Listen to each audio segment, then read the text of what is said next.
Hey folks, it's Laura Sweeney with Raintree Nursery, and today we are at the beautiful Inspiration Farm of Brian Kirkfleet, a good friend of mine for many years. Yes, my gosh, yes, long it's been a time. while. Yeah, we're longtime members of the permaculture community here in the Pacific Northwest, and tell us a little bit about how you got here, what this beautiful spot is about. Oh, thanks for coming. Thanks for being able to share what we have to offer to a wider community. Yeah, my wife and I kind of homesteaded this place about 25 years ago and raised our two lovely daughters here, and that's what kind of launched us off into wanting to raise good food and healthy food for our family. And that brought us to permaculture some 20 years ago. And originally we bought the property. We were both artists, so I'm a glass blowing artist and my wife does jewelry art. And so we named it Inspiration Farm, and our tagline was we cultivate creativity, and we taught art camps and different art scenarios. We never thought we would be a farm, or you know, that wasn't really on the horizon per se, but we had chickens and we had our little personal garden. And then once we took some permaculture design courses, and one thing led to the next, and we go, oh my god, we got an amazing location, our context is really perfect for raising animals, putting in food for us, all these things. And so over the years we've developed the property, working with our annual seasons, the water flow, the nutrient flow, integrating animals into the system for to help with fertility and pest management, all those kind of things. Let animals do what animals do best, and you know, share their abundance while they live a good lifestyle. Absolutely. So, and they only have one bad day, right? That's it, one bad day. Yeah, we've really enjoyed it, and I like to you know, it's constantly evolving because you know, permaculture is a dynamic sport, so to speak. You're constantly observing and interacting and making little tweaks to the system to optimize its production and diversity. And as things change, you know, as things grow, they get taller, they create shade, you get to deal with that. And conversely, as things fade, then you have more open spaces and you have to fill those. Or there's successes or failures or you know, all these things. The dog digs out something, you just plant it, whatever. You're just, you know, adapt and change.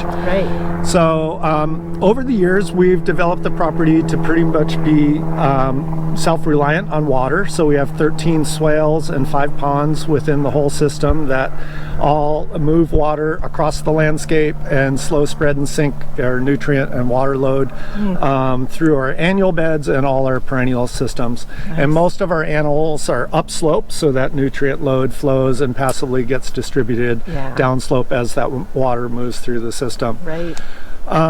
We have done a wide range of things over the years, from annual crops to all kinds of perennial tree crops, which is the direction we're more moving towards. Agroforestry systems, nut trees, fruit trees, berry bushes, all these perennial. Yeah, because as you get older, you kind of want the fruit to come to you. Right? Pretty much get it in place, let it go the distance.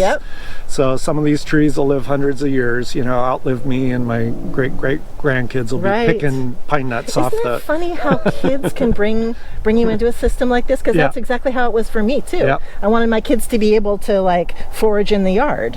And then I discovered permaculture and went, oh my gosh, it could forage and be a food forest and make cottage industry stuff, and the sky's the limit, right? And there's all these like key point little crops, the entry layer crops, like for us the kids, peas, you know, or carrots, like pull it out of the ground, or a raspberry or a blueberry. Purple like cauliflower was it for my one of my boys. It's like, oh my god, I could just walk out the door and I know where they are, and just off the bush, right in the mouth, you know? Power to a child, and just to give some shout out, like both our kids are amazing. My eldest daughter turned out to be a culinary artist and a nutrition specialist. Oh my so gosh. she does nutrition counseling for people. Aww. And then our youngest daughter is very into animals and works with horses, and they both did 4-H with goats and other things through the years. So they're growing up on a farm teaches you so much more than just nature. Is like responsibility and attention to detail and looking, observe and interact, all those things. So excited to see all the things you have done here. Yeah, we have a lot to show. Shall we? If you want to look around, we can show you all kinds of little Absolutely. tidbits. Yeah. Okay, let's go. All right.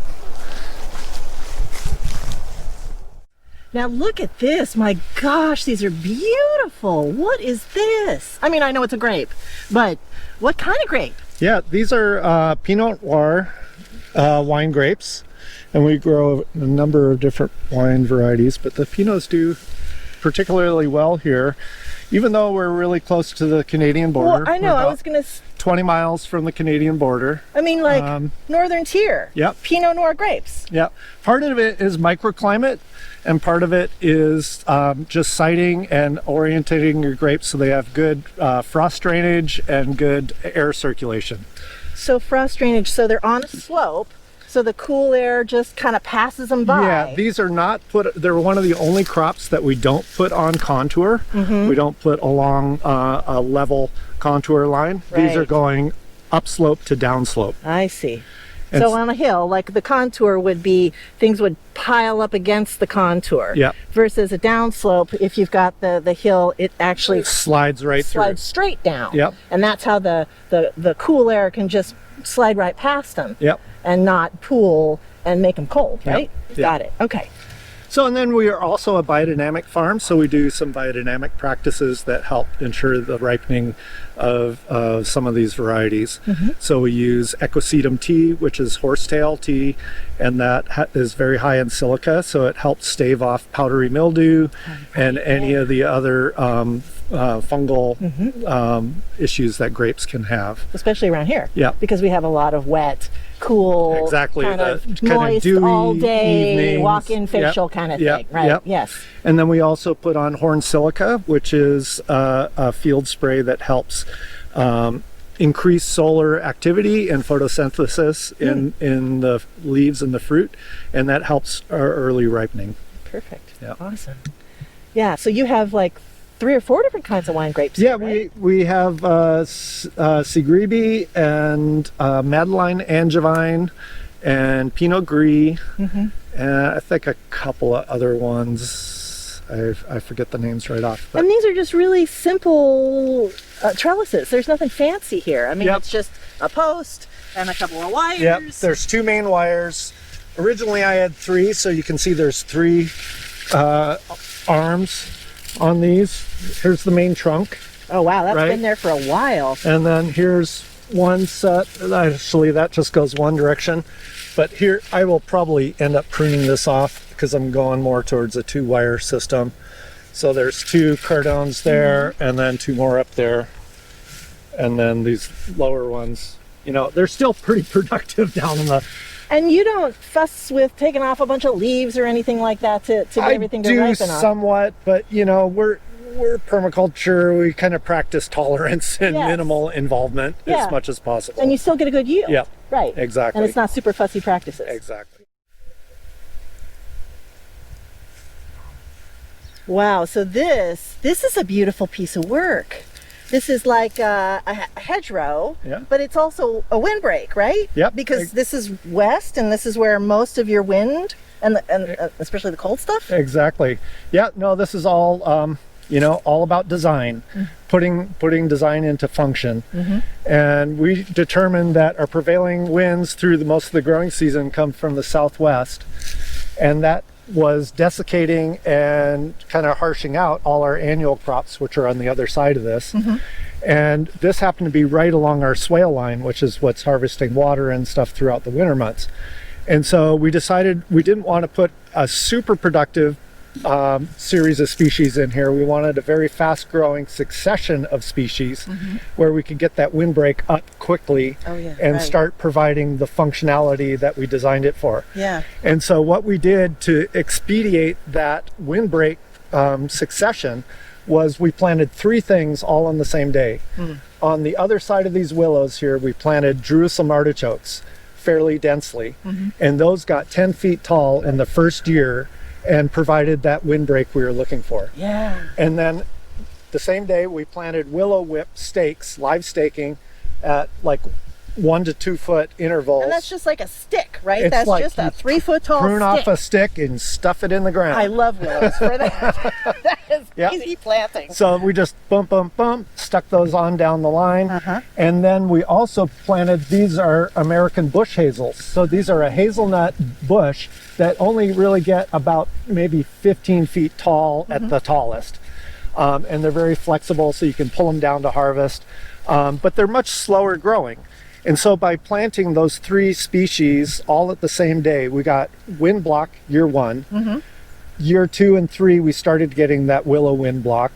We're at like year 4 or 5, and what we've done is we've pollarded, which means cutting the willows down at like waist height, and then it shoots up a whole big spray. And we'll look at that a little closer here in a bit. But by the time these filberts get mature and up to a windbreak size, it might be 10 years or so.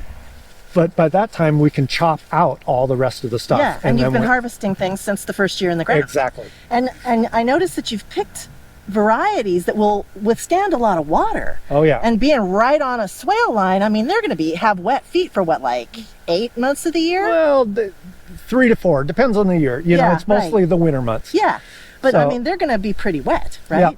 Yeah. So yeah, you but don't they can have to tolerate it, love it, and they grow faster that way. And they get the nutrient flow as well. Yes. So, and what's beautiful about this is all of these young spray, this is all 1 year whips. These are perfect for basket making. They're very flexible. They have hold a nice color for basket and furniture making. So this is an additional yield that we can get off of this system. Yes. And I know that I see some people use like curly willows, and then they have a little bit of something to sell to local flower arrangers. Yeah. So little tiny bits of income all over the system, either for you or for somebody else. It's really nice. And in addition, willow is a very fast dynamic accumulator. It just has a lot of biomass, puts down a nice leaf litter. There's a lot of chop and drop wood that composts down very quickly and turns into good soil. Right, and all of those roots, when you're cutting, you're constantly causing that pulsing of root growth and then death and adding all that good organic matter to, I mean, it just is, it's so much easier to let the plant put it under the soil and have to add it to the top all the time, right?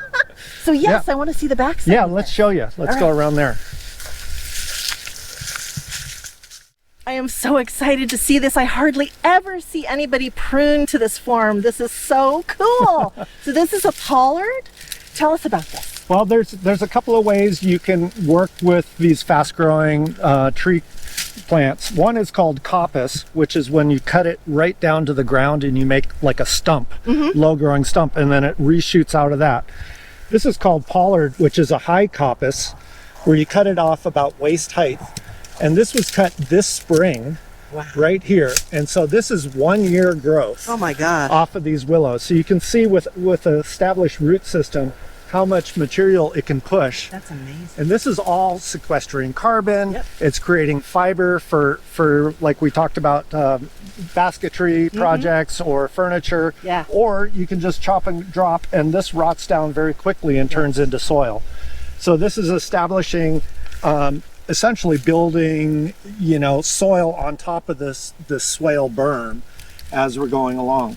And it's creating habitat, so birds love to stay in here and they leave their blessings along this line. Because more fertility, more fertility. Exactly. And I've experimented with using this to make char, because the willow makes the best artist charcoal. And so that's a potential high value added kind of cottage industry you can make.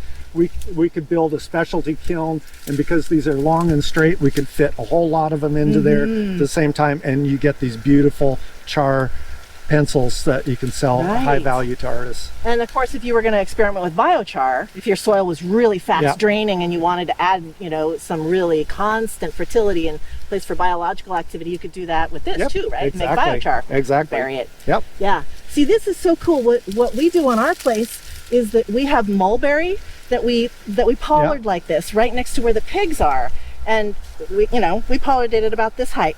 And so it creates shade for the pigs. Every year we cut off half of the uprights, so half of them stay to give fruit to the pigs. But it never gets so tall that it shades the greenhouse back behind it. Perfect. So it's just this beautiful system where it gives and it gives and it gives. And exactly. You come out here with some flippers, right? Yep. It's awesome. Just come out, down the line. It's easy. I like that.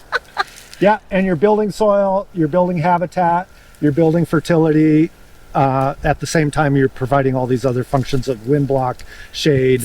Yeah, the wind block part. See, when you were talking about the wind coming through and really drying things out, now that you don't have the wind drying this area out, I bet you've got a hot pocket here. Yeah. So that you can concentrate heat. Definitely. Which is always... Yeah, and preserve moisture. Yes, and that's always something that we're looking for because it's kind of a cool summer area here, right? Yep. Yeah. Nice. Definitely. No, multifunction. Absolutely. All right, what else are you going to see? Well, let me show you over here. All right.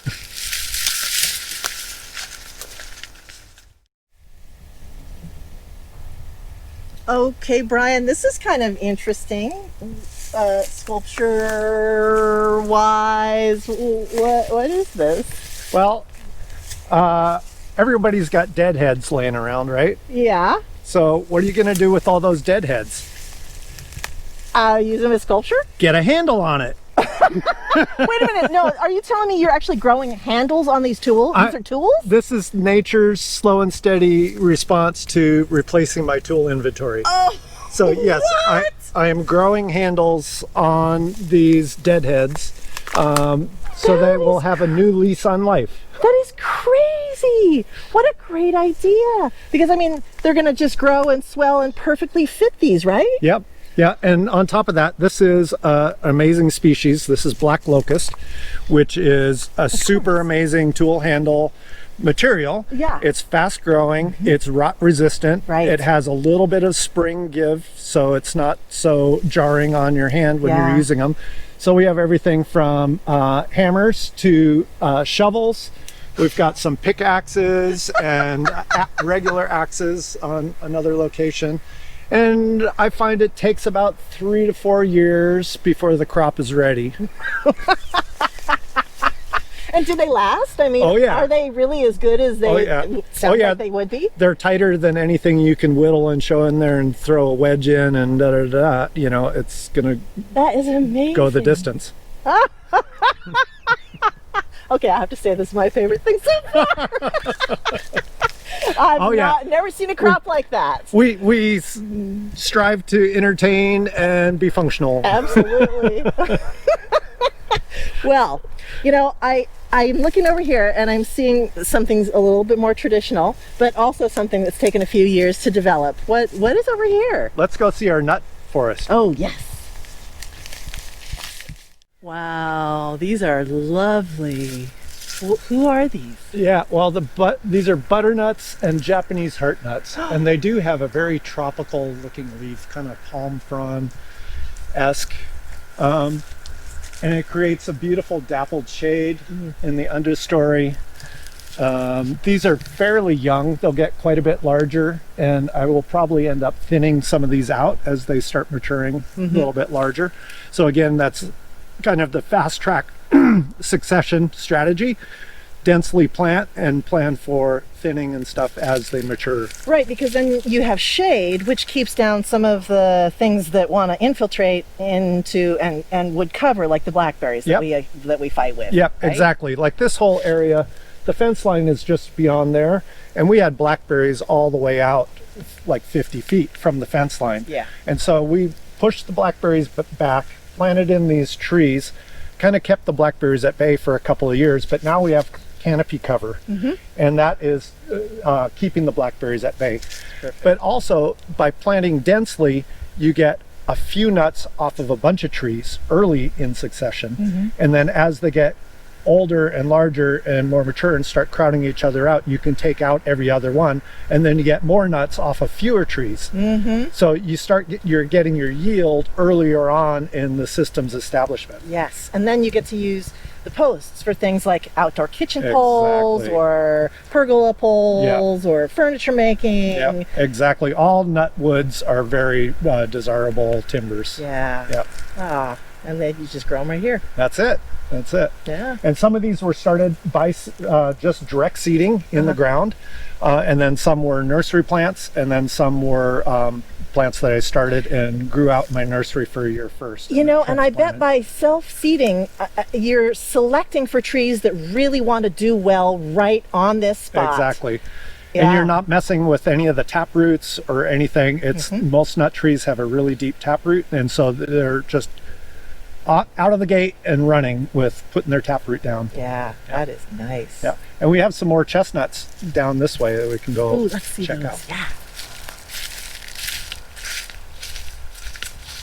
Oh, these are chestnuts, aren't they? Oh yeah. Look at that! That is really spiny. Yep, almost squirrel proof. That's a beautiful thing. That's a really good thing around here, especially. And you can see the flower bud. Yep. Yeah. There's the little pollen.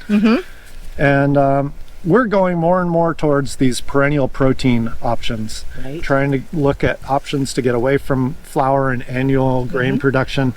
And chestnuts is probably one of the leading possibilities in this region. You can make chestnut flour, chestnut butter, just eat them straight. Right, I always talk to people like that chestnuts are corn you grow on a tree. Pretty much. Because they're all starch and sugar versus most other nuts, which are protein and oil. Yep. Yeah. Yep. And they just get better and better over the years. Yeah. You know, you can have chestnut trees that are hundreds of years old and putting off tons of nuts. And they're beautiful. Yeah, look at these like glossy, very variegated leaf, very ornamental. And they're statuesque. They just, I don't know, there's just something about a chestnut grove. And then over here you've got English walnuts, right? Yep.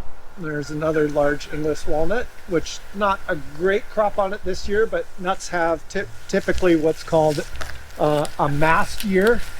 So masting means just amassing tons of nuts. Right. And I guess a lot of nut trees have grown to live with what eats the nuts.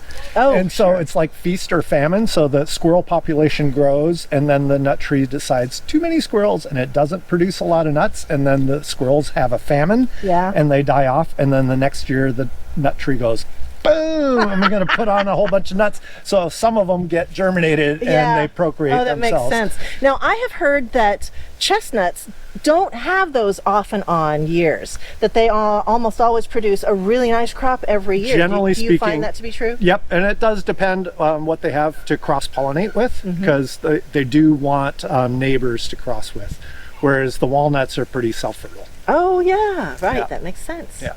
Makes sense. All right. So what is this thing here? This is a pine nut cone. You ever eaten pine nuts like in pesto or in Caesar salad or anything like that? Right. Well, this is an Italian stone pine. So it makes a pine cone that has 2 nuts per petal of these cones. And those 2 little nuts just sit in there. And when I pick this cone, which it takes 3 years from when this cone first starts developing to when it's ripe. But it's a pretty good sized cone. Yeah. And ideally you pick this cone when it's ripe, it's kind of brown, but it hasn't opened up yet. And then it's like totally smooth still? It's totally smooth, well, smooth as a pine cone can be. Right. But the petals haven't opened up. And then I just let it sit in a warm room for a few days, and it popped. And all these petals opened up. And then those nuts, you can kind of just shake them out. Oh, wow. Like that. And out of this one cone, we got 125 nuts. And then these are still not edible like that. Okay. There's a shell. All right. And you can see how thick that shell is on there. But there is that sweet, piney, lovely pine nut inside of there. And so you can crack these if you're careful with a cracker or a vise or something. If you go too hard, you'll just mushy nut butter. Yes. But they're delicious, and they can grow here in zone 8A. There's other varieties that'll go even as low as zone 6. Wow. And that's like the Korean stone pine or the Siberian stone pine. So is this an Italian stone pine? This is an Italian stone pine, Pinus pinea, and also known as umbrella pine. So it'll go up and make a canopy, not go up conical. Yeah. So it ends up looking almost tall, wide. like an umbrella. Yeah. See, it's already kind of going flat top and kind of wide on there. So it's, in that sense, it's easier to harvest. It's not a super tall tree. Yes. And it makes a nice shade canopy underneath it. But it will live for 700 or 800 years in the proper environment, and it started producing cones for us like in year 15. So it's not like quick, but it's long. But it's beautiful. And it's beautiful. And it just lasts for in the landscape. You can harvest it or not, depending on what you need. Oh. And this is another one of those perennial proteins. It's you know, as far as like a high value crop, I don't think you can get too much higher than pine nuts. Right. And then in the wintertime you can stick peanut butter and seeds and feed the birds. There you go. There you go. Yeah, all kinds of fun stuff. Wow, that is really nice. Yeah, we're excited about them. We have all kinds of different pine nuts planted throughout the property, but this one's the most mature and has been producing yields. And we start seeds, new trees from these seeds as well. Perfect. Yeah, the cycle continues. Yes. Well, bless my soul. I think that this is a solar dehydrator, right? You bet. Oh, this is, I want to make one of these at home. This is such a cool thing. All right. So tell us how this works. Yeah, you bet. So with all this fruit, you got to do something to preserve the harvest, yes, right? Absolutely. So one of my favorite ways is dehydrating because it doesn't use electricity to store it for the long haul. You dehydrate it, put it on a shelf in a jar, eat it all winter long. Yeah. So we dehydrate berries, vegetables, herbs, all kinds of different things in here. And we were using an electric one for a number of years, and it's like, wait a minute, we have all this sun during the summer. We could easily do a solar model on that. And they're not very big, the electric ones. I mean, no, it doesn't hold that much stuff. So I started thinking about it and researching it, and I'm a glass blower. I deal with thermodynamics a lot and convection flows. And I've saw a lot of solar dehydrators out there, but they didn't make sense the way that they all had them designed. And so I wanted to design this one so it works with the natural convection flows, the way heat rises when it's hot and falls when it's cold. Okay. So the way this one works is there's a screen down here, and air enters into the bottom, cool. It gets heated in this solar chamber, which is just screen. And right now it doesn't have any glass on it because it blew over in this windstorm and the glass broke, so I have to replace that. But there's normally a piece of glass here. The screen just increases the surface area, so it has more contact with hot. So it's picking up that heat and giving it off to the air that's moving through here. It rises up, it goes into the chamber, which is an old stand-up freezer. So it's not a refrigerator that has two compartments. It goes into the chamber, and as it picks up moisture and cools from touching what you have in there drying, that air falls. Yeah. And then the air falls all the way down to the bottom, and it exits out over here into this stack. And the stack is painted black, and then it starts heating again, and so it rises. Right. So this causes updraft. Yes, and so the flow goes like this, Right. right? And then it all just kind of constantly, so it creates like its own fan. It's its own fan. Oh, it's circulating all that energy. Brilliant.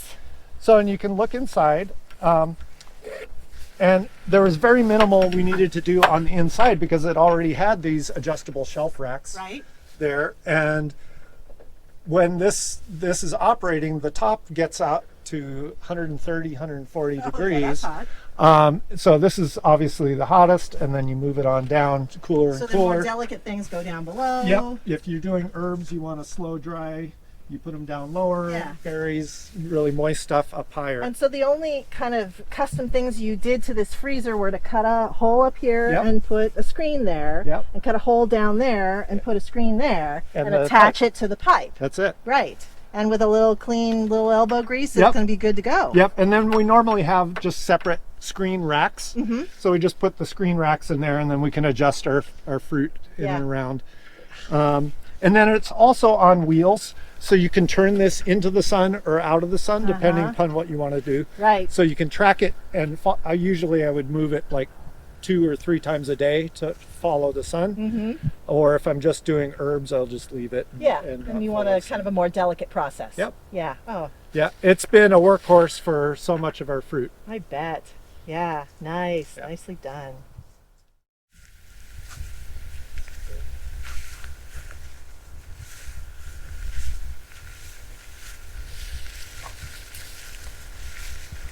This is one of the most beautiful examples of a swale system that I have ever seen. This is so gorgeous. Tell us how this works. Well, it's multifunctionality. So swales in general are meant to hold, slow, spread, and sink water across the landscape. So if you picture a topographic map, those contour lines that wrap around a hillside, that's what a swale is. It's a ditch totally on contour, dead level. So once in the winter time, this fills up with water to about here, and this water just sits in here, and then it soaks in downslope. So it soaks in and infiltrates into this berm that you're seeing all along here that are planted with a whole myriad of productive fruit species. Yeah. So berry bushes, fruit trees, ground covers, medicinal plants, all kinds of different things. And so some of the species we have are, here's sea berry or sea buckthorn, and this is a nitrogen fixing bush that has an amazing superfood berry that tastes like an orange almost. It's very citrus. It's 5 times higher in vitamin C than oranges. And it's got that amazing tropical edge to it that is just like you can't grow anything that's like that other than this. And it has it's super high in essential fatty acids, so omega-3, omega-6, omega-9, which is rare in berries. Very rare in berries. Yeah. So it's a superfood berry for viruses, for cancers, for diabetes, for all kinds of different things. So yum, superfood berry. And then we've got apples and currants of all kinds. Lots of overstory, understory. To go back shrubs. to the swale just for a minute, when you have a swale system like this and you have really big rain events like they have in other parts of the country, it keeps you from getting channels, right? Yes. Because it slows everything down. Exactly. This is the one of permaculture's main strategies is to make running water walk or crawl. So you're taking water that would normally flow right down a valley into a rivulet, into a torrent, into a flash flood situation in some scenarios. Right. And you're taking that and you're pacifying that water by spreading it out over horizontally across the landscape where it cannot run. It must be idle and soak into the ground. Yeah. And so through creating really rich organic soils and providing the water through the winter months, which here in the Pacific Northwest, we get most of our rain in 3 to 4 months over the winter. Right. And during the summer, we hardly get any rain at all. We might get, 3 months without a single drop of rain. Right. And so by taking the advantage of all that rain we get in the wintertime and holding it in our invisible pond in the soil, then it makes it accessible to all our plants throughout the year. Wow, that's so good. So good. Yeah. And so, look at all this stuff that's growing here. Apples, what is this? It's called autumn olive. Oh, right. And it's in the Elaeagnus family, which means it's a nitrogen fixer. And it's not a true olive, but it has an olive looking leaf. Right. But what I love about it is that it has a berry that's ripe in the fall. So, after your main berries are over, you get these. And this is a very tasty little berry that's very high in pectin. And so you can add this to jams and jellies instead of pectin. And it helps gel all your jams and jellies. And it makes excellent meat glaze, like a cranberry meat glaze. I use the autumn olive and do a smear on there. Oh, look at these are blooming again. Yep. Look at that. Crazy. Look at this. They'll show the bloom. And they're dainty. Are they fragrant? They're very fragrant, and in the spring, they're just so full of aroma. It pulls in all the pollinators and everything. It's like, here's the spot. And it's like early summer that they bloom normally, right? Like way later than, not even spring. It's in the summer. In the summer. And the sweet scarlet gummies are really early spring. Earlier. Yep. Nice. Oh, beautiful. Yep. What else? No, we put autumn olives in and around all our fruit trees on all our swale systems because they're fast growing pioneer species that we chop and drop as things get mature. Yeah. Good stuff. Look at these beautiful apples. Oh my gosh. Now, I thought I saw some really big sea berries over here, right? Yep. I don't think I've ever seen a sea berry this big. Look at this. Look at this. Yeah, we have sea berries throughout the system. So sea berries, it takes male and female to get fruit. And so we have one male that's upwind. Remember we said the wind comes from the southwest. So we have one male that's way at the other end of the swale. Yeah. And then we have like 8 to 15 females all the way down here. And because the wind blows this way, it pollinates all the females. Oh, that's so perfect. That's amazing. Wow. And I've also experimented with grafting males on top of females. And so the pollen just falls down over the whole top. Smart. Yeah. Smart. Oh, these are beautiful. Now you were gonna, you have combinations of plants in these rows along the swales. Yep. But you also have combinations or guilds in areas by paths, right? Yep. I would like to see some of those. Okay, let's go see. All right. Now this is some really nice planting. These are planted right on a pathway, right? Yep, this is our zone 1 path that we go up and down to the barn and my studio. Multiple times a day, exactly. Right? And so you plant things here that are tasty, yummy, easy to harvest. Yep, and I also plant like what I consider my mother plants, like when we first started getting going. Things that I really wanted to keep an eye on and keep track of, like when it ripens, what kind of things it likes, all that kind of thing. And then when I plant, like say cherries or gummies, if this one's ripe, I know to go check that one way over there that's also ripe at the same time. So they're kind of indicators that tells me what else is going on in the farm. It's like setting an alarm just by having something you walk by. Exactly. It's smart. And we planned it so we have stuff that comes ripe here from very early spring. The sweet scarlet gummies are our first berries. Then we have honey berries in the understory. Those are probably even earlier sometimes. And then, you know, all the way through to cherries, apples, there's plums here. We just harvested our figs off of that other guild in the back, that's beautiful. which is a little bit more of a Mediterranean guild. It's hot, dry, really rocky over there next to the building. Yeah, and so we did our fig there, and then we have sage, understory, and rock rose, kind of all as companion plants. Because all of the sun bouncing off that structure is going to be hot. Exactly. Which is so funny when people have really hot spots and they worry about, oh, I don't water it enough. And I tell them, just use it. Exactly. You put stuff there that likes it. Exactly. I don't ever water this fig. We got so many figs off of there. And it's protected by the building from, in the wintertime, we have really severe northeast winds. That's right. That come out of the Fraser Valley. Right. So it's totally wind blocked by the building from the northeaster. And then it gets the southwest sun. That's so perfect. Yeah. Smart. So Smart microclimates. Design. Yes. And then of course apples. This is a Kingston Black, which is a cider apple, a late season cider apple. Look at the color on that. Oh my God. And then pears and currants, all kinds of different things stacked in here. Lovely. Wow. Now you have a tool that you use that I just love. You're going to show us that, right? Yes, I can. Should we go grab it out of the studio? Yeah, let's do it. Okay. Yeah. Look at this. This is a thing of beauty. Yep. I'm all about appropriate technology, and sometimes the old school stuff is the stuff. Is the best stuff. For a reason. Yeah. Very minimal carbon footprint, you know, a little bit in making the metal. I've made my own snath, that's the handle. And this is black locust and applewood grips on there, because you get all these crazy pruning angles and stuff so you can really hang on to the them. fruit trees. Yeah. Yeah. And it's got some very, it's very ergonomic. It's balanced properly.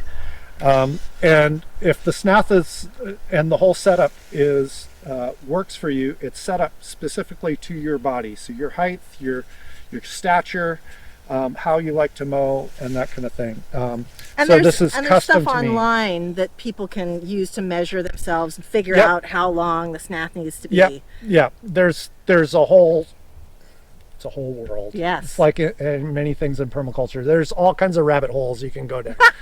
So yeah, if I might, I would plug Scythe Connection, and they have a whole lot of really good documents on how to choose the blade for what you're mowing and how to build your snath and all that kind of stuff. And this is a European style scythe, which is different than an American style scythe. And this is much finer, it cuts better, it feels better, it's easier to use. And so looking for something that has this nice thin blade, the American blades are really heavy and chunky looking, and the handles are super heavy. This is not that. Yeah, this is lightweight and elegant. It's designed, if you notice, it's thin at the snath tip, and it's really thick at the top. And so that's how you can get the counterbalance.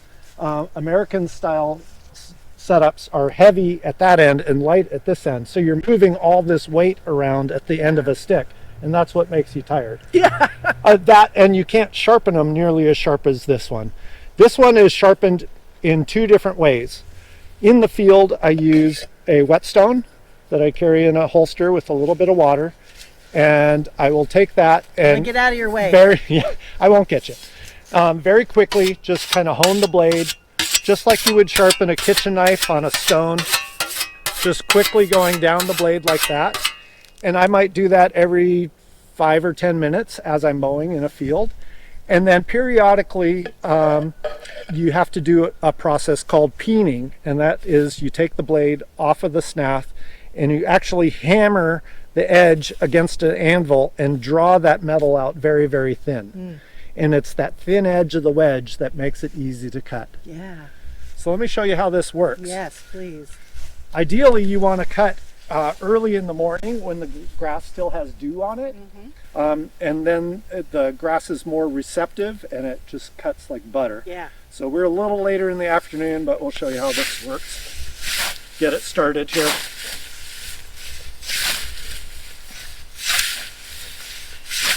That is so gorgeous. So usually you get a path going, and then you're just advancing into that path little by little.